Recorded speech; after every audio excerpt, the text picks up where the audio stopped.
मंगलपुर गांव में धनीचंद अपने भरे पूरे परिवार के साथ रहता था। पूरे गांव में धनीचंद सबसे धनी था। यहां तक कि मुखिया सरपंच का भी धनीचंद के घर उठना बैठना था। गांव में धनीचंद को सब प्यार से धनिया कहकर पुकारा करते थे। अरे जाता है कि नहीं यहां से? कल ही नई गाड़ी लेकर आया हूं और तो गाड़ी के आसपास तो ऐसे मंडरा रहा है जैसे ये गाड़ी मैंने तेरे लिए खरीदी है। धनीचंद अपनी सफेद रंग की चमचमाती हुई गाड़ी के आसपास घूम रहा था। वहीं उस गाड़ी के ठीक बगल में एक पीपल का पेड़ था जिस पर एक कौवा बैठा था, जिसे धनीचंद ऐसी बातें कह रहा था। वहीं दूसरी तरफ धनीचंद की पत्नी कोकिला पूजा कर रही थी। लगता है इस आदमी का दिमाग खराब हो गया है। दिन ब दिन उल्टी सीधी हरकतें करता रहता है। अब भला वो कौवा कहाँ जाकर बैठे? कुछ कहा क्या भाग्यवान तुमने? अब तो ऐसा लगता है अपने ही घर वाले मेरी तरक्की से जलने लगे हैं।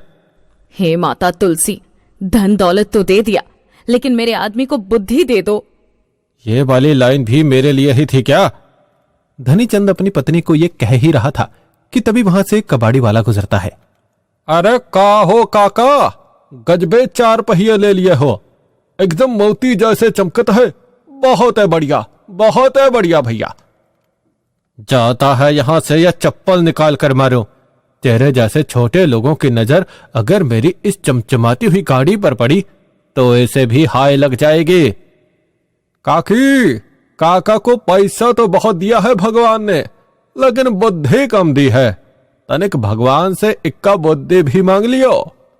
तुम्हारी वजह से इन गरीब भिखारी लोगों को इतनी लंबी जुबान है।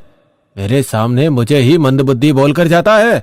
अरे वो बेचारा तुम्हारी गाड़ी की तारीफ ही तो कर रहा था, तो क्या जरूरत थी उसे चप्पल निकाल कर दिखाने की? इतना कहकर कोकिला घर में चली जाती है और धनीचंद गांव में पान की दुकान पर पहुंचता है, जहां पहले से 2-4 लोग बैठकर बातें कर रहे थे।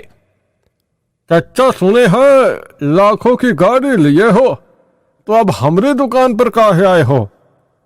भले ही मेरे पास पैसों की कमी नहीं है, लेकिन मैं इन सब चीजों का घमंड नहीं करता।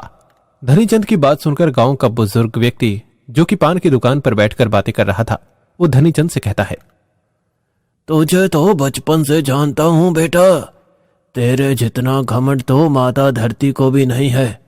अगर माता धरती में इतनी घमंड होती तो सबसे पहले तुझे अंदर समा लेती। यहां आना ही बेकार है। भगवान पैसों के साथ साथ मुफ्त में जलन वाले और दुश्मन भी दे देता है। अरे चचा, आपके लिए पान बनाई है, खा कर जाइए। धनीचंद पान वाले से पान ले लेता है और बिना पैसे दिए ही पान मुंह में डालकर वहां से निकल जाता है। देख रहे हो ना काकाई का, एक के पास पैसों की कौनो कमी नहीं है, लेकिन एका तो पान के 10 रुपए नहीं दिया गया। बचपन से इसकी आदत रही है, लोगों को लूट कर खाना और उन्हीं को नीचा दिखाना। अरे आज ये ससुरा जिन लोगों की वजह से इतने पैसे वाला बन रहा है, उन लोगों को ही नीचा दिखाने का कोई मौका नहीं छोड़ता। दरअसल धनीचंद गांव के लोगों को सरकार का दिया हुआ राशन बांटता था और उस राशन में से भी पैसा बचा लेता और लोगों को खराब अनाज दिया करता। बाकी बचा हुआ अनाज वो ब्लैक कर दिया करता, जिसे हर महीने वो अच्छा खासा पैसा कमा लिया करता था। गांव के लोग उसका विरोध करते तो वो उस गांव के व्यक्ति का राशन बंद करवा देता। अब गांव के लोगों को जो भी मिलता उसे ही स्वीकार करते। एक रोज सुबह सुबह एक औरत धनीचंद के घर आती है। धनीचंद काका, इस महीने का राशन मेरे घर पहुंचा नहीं है और मेरा बेटा आया तो आपने उसे मारकर भगा दिया। ये तो गलत है। सभी गांव वाले जानत हैं मेरे खिलाफ जाने का नतीजा का होता है।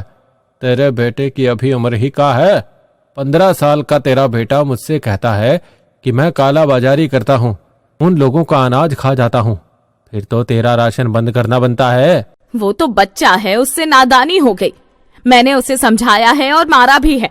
आपके आगे हाथ जोड़ती हूँ, घर में अनाज का एक दाना नहीं है, आप मुझे अनाज दे दीजिए। ये बातें धनीचंद की बहू चंदा सुन रही होती है और वो उस वक्त तो अपने ससुर से कुछ नहीं कह पाती। लेकिन देर शाम जब अरुण काम से लौट कर आता है तो चंदा अपने पति को सारी बातें बताती है। तुम तो जानती हो पिताजी को, वो किसी की नहीं सुनते। वो जो भी कर रहे हैं गलत कर रहे हैं। यहां तक कि वो पैसों के आगे अपने रिश्ते को भी अहमियत नहीं देते।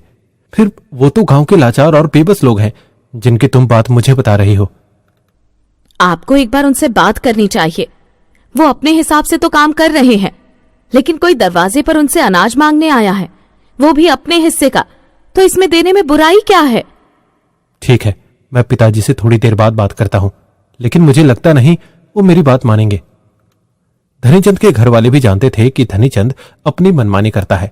उसे जो अच्छा लगता है वो वही करता है। घर के किसी भी सदस्य की बात वो कभी नहीं सुनता, क्योंकि उसे ज्यादा से ज्यादा पैसा कमाना था और गांव के धनीचंद की हैसियत भी सबसे अमीर आदमी में गिनी जाती थी। देर शाम अरुण अपने पिता से बात करने आता है। पिताजी, मुझे आपसे ये कहना था कि आज हमारे दरवाजे पर एक औरत आई थी जो आपसे राशन मांग रही थी। उनके बच्चे से जो भी गलती हुई है उसे माफ करते हुए आपको उन्हें राशन दे देना चाहिए था। वो आपके आगे अपनी झोली फैला रही थी। आखिर आप पैसों के लालच में इतने अंधे कैसे हो सकते हैं कि किसी मजबूर इंसान की मजबूरी भी आपको दिखाई नहीं देती? अबे तू अपने बाप को बताएगा कि उसे कैसे काम करना है? खुद तो 10,000 की नौकरी करता है और मुझे बताता है कि मैं कैसे काम करूं। अगर तेरी तरह ईमानदारी से काम करता रहता तो तेरी तरह ही उधारी पर जीना पड़ता, जैसे तू अपने बाप के पैसों पर पल रहा है। अरुण को ये सारी बातें बुरी लगती हैं। वहीं चंदा भी ये सारी बातें सुन रही होती है और कोकिला धनीचंद को रोकते हुए कहती है, आप अपने ही बेटे को ऐसी बातें क्यों कह रहे हैं? अगर आप अपने परिवार के लिए कमा रहे हैं तो अच्छी बात है, लेकिन हर बात पर आप हर किसी को ये क्यों कहते हैं कि मेरे पैसे पर पल रहे हो? एक दिन बाहर जाकर देखो, दिमाग ठंडा हो जाएगा तुम लोगों का। जब हाथ पर पैसे नहीं होंगे और खाने के लिए अन्न का एक दाना नहीं होगा, ना ही रहने के लिए सर पर छत होगी। बहुत हो गया पिताजी, अब मैं इस घर में और नहीं रह सकता। अगर आपको ये लगता है कि हम सभी आपके पैसों पर पल रहे हैं तो ठीक है, मैं, चंदा और माँ इस घर को छोड़कर जा रहे हैं। मुझे धमकी दे रहा है? अरे एक दिन घर से निकल कर देख, फिर पता चलेगा। धनीचंद के पास इतना पैसा है तभी तो घमंड है, तेरे पास तो कुछ भी नहीं। धनीचंद हर किसी को नीचा दिखाने का मौका नहीं छोड़ता और आज तो उसने अपने परिवार को बहुत कुछ बोला और अपने ही परिवार के लोगों को नीचा भी दिखाया। ऐसे में धनीचंद का परिवार, बेटे, बहू, पोता और धनीचंद की पत्नी कोकिला भी अपने बेटे के साथ घर छोड़कर चली जाती है और उस घर में अकेला रह जाता है। तो धनीचंद, तो 4 नौकर और रख लूंगा, आराम की जिंदगी जीऊंगा। मुझे छोड़कर जाने वाले कुछ दिन में लौटकर वापस यहीं आएंगे। देखता हूं कितने दिन ये लोग घर छोड़कर रहते हैं।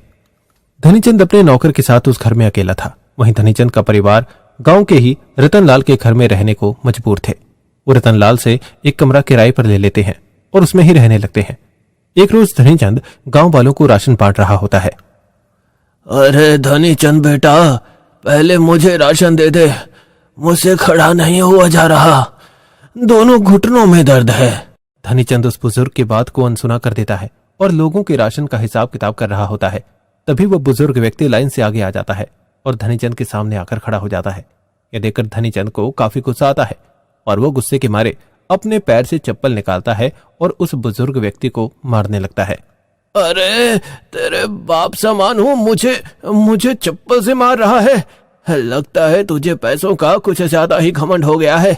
ससुरा, अगर तेरे पास इतना ही पैसा है तो किसी गरीब को क्यों नहीं दान कर देता जो अपने सर पर पैसों का पागलपन चढ़ाता जा रहा है। यहाँ और भी लोग लाइन में लगे हैं ना, तो तुम्हें लगने में क्या दिक्कत थी? कब से मैं तुम्हारी बातों को अनसुना कर रहा हूं, तब भी तुम जबरदस्ती यहां आकर लग गए हो। बाकी क्या पागल हैं? वहां मौजूद सभी लोग धनीचंद के इस बर्ताव से हैरान थे। वो अपने से बड़े बुजुर्ग व्यक्ति पर हाथ उठा रहा था और उसे चप्पल से भी मार रहा था। ये सब देखकर गांव वाले दंग रह जाते हैं, लेकिन किसी की हिम्मत नहीं होती कि वो धनीचंद को कुछ बोल दें, क्योंकि धनीचंद का उसूल था उसके खिलाफ कोई जाता तो वो उसका राशन पानी बंद कर देता था और उसके पास तो पैसों की वैसे भी कोई कमी नहीं थी। उसे कोई कुछ बोलने की हिम्मत भी नहीं करता। अरे इस बुढ़ापे में इस धनीचंद का दिमाग सठिया गया है। पैसों के आगे तो ये किसी को अहमियत ही नहीं देता। ऐसा लगता है ये पैसे से ही जन्मा है और इसके लिए पैसा ही सब कुछ है। एको काहे कह सकते हैं, ये ससुरा बड़ा पैसे वाला है। अरे ऐसे आदमी को तो पाप लगे, मरने के बाद मिट्टी नसीब ना हो। इसने तो अपने परिवार तक को नहीं छोड़ा, अपने बहू, बेटे, पत्नी सबको घर से निकाल दिया है और वो बेचारे गांव के रतनलाल के घर में किराए पर रह रहे हैं। जब इसकी आंखों में अपने परिवार के लिए तनिक भी पानी नहीं है तो फिर तो हम इसके सामने इसके पैरों की जूती के समान हैं, जिसे ये आसानी से मसल दे। एकदम ठीक कहती हो भौजी। ये बूढ़ा बुढ़ापा में पगलाए जा रहा है। गांव का हर दूसरा तीसरा व्यक्ति धनीचंद को इज्जत देना छोड़ चुका था, क्योंकि धनीचंद खुद ही लोगों का तिरस्कार करता, उन्हें नीचा दिखाता, उन्हें मारता पीटता। उसे अपने पैसों का इतना घमंड हो चुका था कि वह हर चीज पैसों से खरीदना चाहता था। लेकिन एक रोज अचानक उसकी तबीयत खराब हो जाती है। रात का समय था। तबीयत बिगड़ने के कारण उसकी आवाज भी नहीं निकल रही थी। मुझसे तो बोला भी नहीं जा रहा है। कोकिला होती तो मुझे ऐसे हाल में बिल्कुल नहीं देख सकती थी। अरुण तो तुरंत मुझे डॉक्टर के पास ले जाता और बहू रानी तो मेरे लिए गर्म पानी दवाई सब लाकर देती। धनीचंद दर्द में था, लेकिन वो अपने नौकर तक को आवाज नहीं दे पा रहा था। वो बिस्तर पर करहा रहा होता है। तभी उसकी आंखों से आंसू निकलने लगते हैं। उसे अपने परिवार की याद आने लगती है और खुद पर पछतावा होने लगता है, क्योंकि इस मुसीबत की घड़ी में उसका पैसा जो कि तिजोरी में था वो काम नहीं आने वाला था, बल्कि उसे अपने परिवार के प्यार सपोर्ट की जरूरत थी। अब अगली सुबह धनीचंद का नौकर कोकिला और अरुण तक धनीचंद की तबीयत बिगड़ने की बात पहुंचाता है। कोकिला फौरन आकर धनीचंद की देखरेख करती है। 2 दिन बाद वो पहले से काफी बेहतर हो जाता है। तुम ठीक तो हो ना? तुम्हें कितनी बार कहा है बिना बात चिंता ना किया करो। अगर हम लोगों को घर से ना निकाला होता तो हम मुसीबत की घड़ी में तुम्हारे साथ रहते ना। मुझे छोड़कर मत जाओ कोकिला, मैं तुम लोगों के बिना नहीं रह सकता। मुझे एहसास है कि मेरे लिए पैसा अपने रिश्ते, अपने प्यार से बढ़कर था, लेकिन एक वक्त पर अपने ही अपनों के काम आते हैं, ना कि पैसा। अभी ये सब सोचने का समय नहीं है पिताजी, आप आराम कीजिए। नहीं बेटा, आज मुझे बोलने दे। मैंने पैसों को इतनी अहमियत दी कि अपने आगे गरीब लाचार लोगों का दुख भी नहीं समझा। अपने परिवार को घर से बेघर कर दिया। पैसों के आगे मैंने किसी को इज्जत नहीं दी, रिश्तों का मान सम्मान नहीं किया। आज मुझे इन सभी का एहसास है। मुझे भगवान भी माफ नहीं करेगा। धनीचंद को एहसास हो चुका था कि पैसा इंसान की शान शौकत तो बढ़ा सकता है, लेकिन अपनों का प्यार, लोगों का मान सम्मान और प्यार नहीं दे सकता। एक बड़े शहर में जयप्रकाश का परिवार रहता था।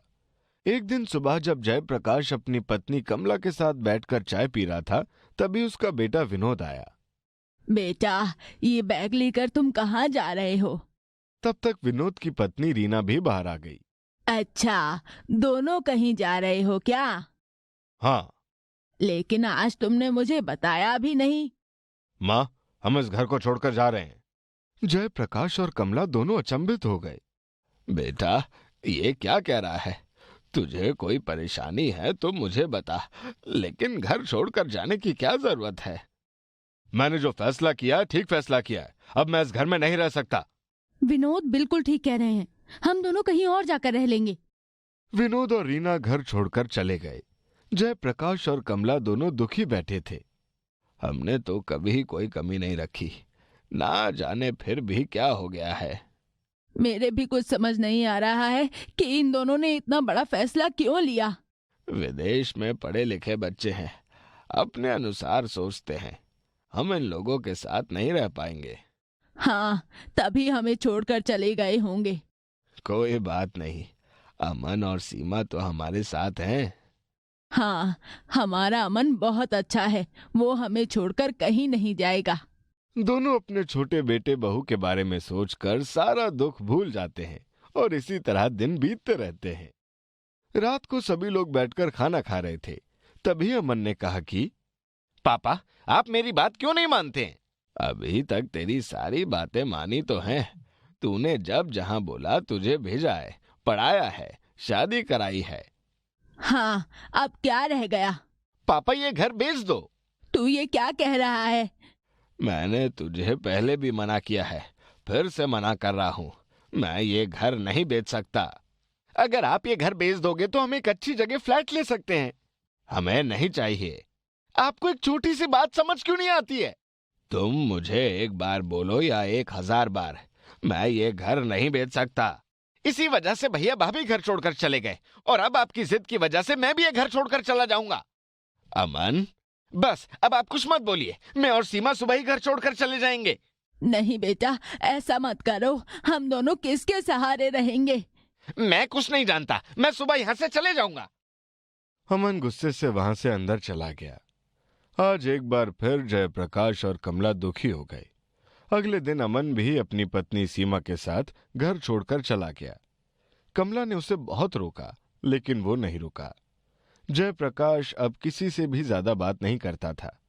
हमेशा की तरह रोजाना बाहर जाता और थोड़ा बहुत खाना खाकर यूं ही सो जाता। कमला भी अपना दुख किसी से नहीं कह सकती थी। कमला ने जयप्रकाश को चाय लाकर दी। मुझे लगता है कि तुम्हें जिद छोड़ देनी चाहिए। तुम भी उन लोगों के जैसे सोच रही हो कि मैं गलत हूँ। और नहीं तो क्या?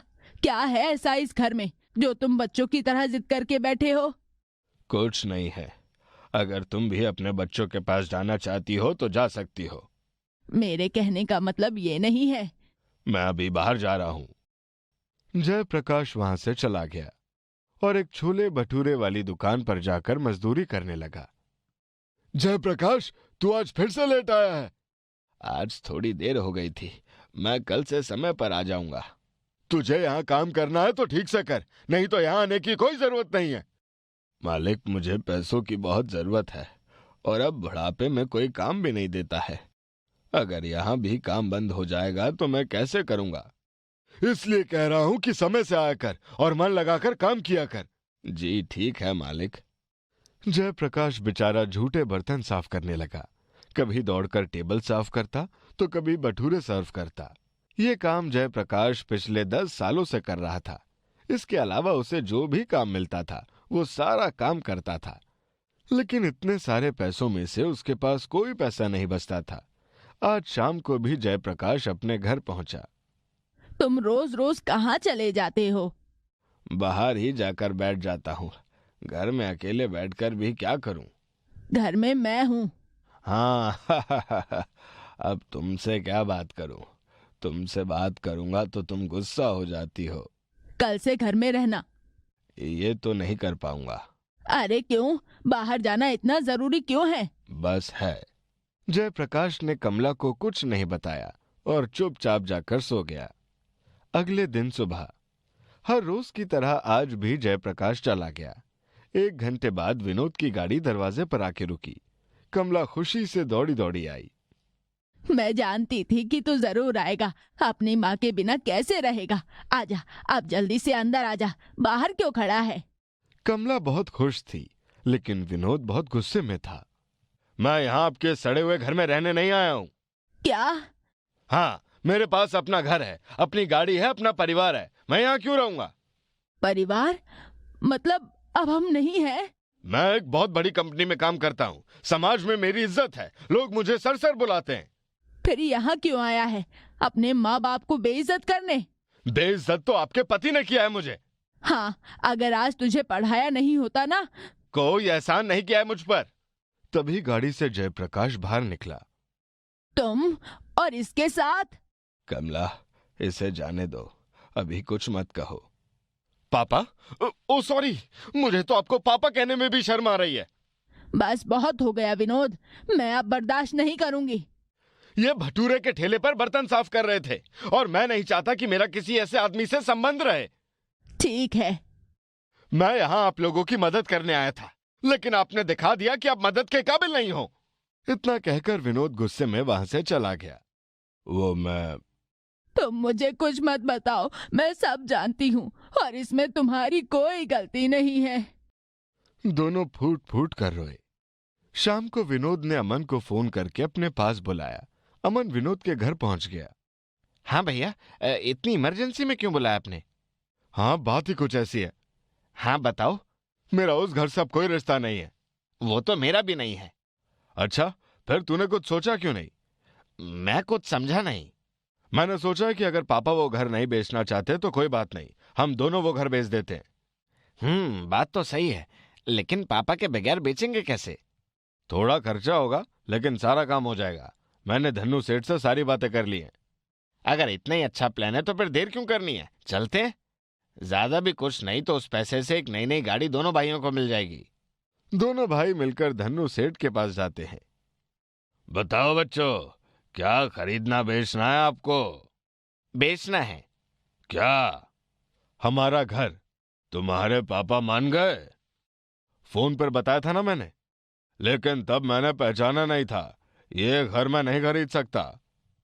हम जानते हैं कि उस घर में ऐसा कुछ स्पेशल नहीं है, इसलिए आप हमें कम पैसे भी देंगे तो चलेगा। प्लीज वो घर खरीद लीजिए, बहुत जरूरी है। देखो बच्चों, वो घर मैं आज से 10 साल पहले खरीद चुका हूँ। आपका दिमाग ठीक है? ये सब क्या कह रहे हैं आप? मेरा दिमाग बिल्कुल ठीक है, लेकिन शायद तुम दोनों का नहीं है, तभी ऐसी बातें कर रहे हो। चल अमन, यहाँ से चलते हैं, ये भी हमारे बाप की बातों में आ गया। काश तुम्हारा बाप भी तुम्हारी बातों में ना आया होता, तो आज उसे ये दिन ना देखना होता। क्या मतलब? तुम्हारे पिता की एक छोटी सी प्राइवेट नौकरी थी, क्या वो तुम्हें उस पैसे से विदेश भेज पाते? इतने अच्छे कॉलेज से पढ़ाई करवा पाते? कभी सोचा है? फिर ये घर? हाँ, मैंने तुम्हारे पिता को पैसे उधार दिए थे और ये मेरे पास गिरवी है, जिसको वो मेहनत मजदूरी करके चुका रहे हैं। जब तुम्हारा समय आया तो तुमने अपने पिता की मदद नहीं की, बल्कि जलील करके धोखे से ये घर बेचने चले हो। हमें नहीं पता था ये। एक बार वो तुम्हें पढ़ा चुके हैं, काबिल बना चुके हैं, और ये घर हमेशा तुम्हारा रहे उसके लिए अभी भी काम कर रहे हैं। मुझे तो घिन आती है ऐसे बच्चों से। विनोद और अमन अपने किए पर बहुत शर्मिंदा होते हैं, दोनों रोने लगते हैं। आप बाकी बचा हुआ पैसा बताइए, हम सारा चुका देंगे। पिता का लिया हुआ कर्ज चुका सकते हो, लेकिन पिता का कर्ज कैसे चुकाओगे? दोनों ने सेठ को पैसे देकर अपने घर को मुक्त करा लिया और घर के कागज लेकर अपने घर पहुंच गए। पापा, ये घर के कागज तुम्हारे पास? हमें सब पता चल गया पिताजी, हमसे बहुत बड़ी भूल हुई है। दोनों भाई रो रो कर अपने माँ बाप से माफी मांगते हैं और फिर पूरा परिवार एक ही घर में खुशी खुशी रहता है। पिता के द्वारा लिए हुए कर्ज को चुकाया जा सकता है, लेकिन पिता के कर्ज को चुकाना संभव नहीं है।